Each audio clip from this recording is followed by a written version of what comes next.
को पूरा करेंगे और देश को मजबूती देंगे। અને બીજી વાત એક ગગજીબેન મારે કરવી છે।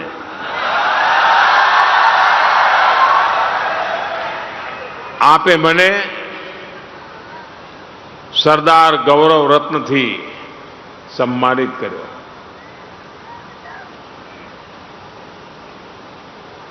જે એવોર્ડ સાથે સરદાર સાહેબનું નામ જોડાયું હોય ને ત્યારે જવાબદારી ઘણી વધી જતી હોય છે।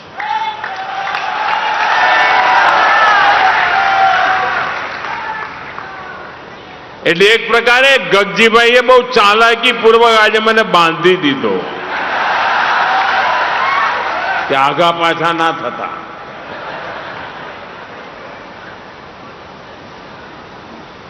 અને કદાચ મારા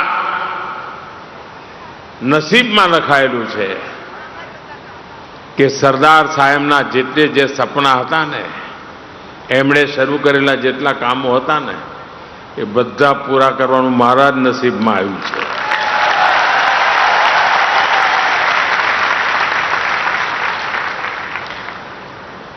અને આજે જ્યારે આપે આ સન્માન આ એવોર્ડ આપ્યો છે હું આપને વિશ્વાસ આપું છું કે સરદાર સાહેબના સપના પૂરા કરવામાં આપ સૌ।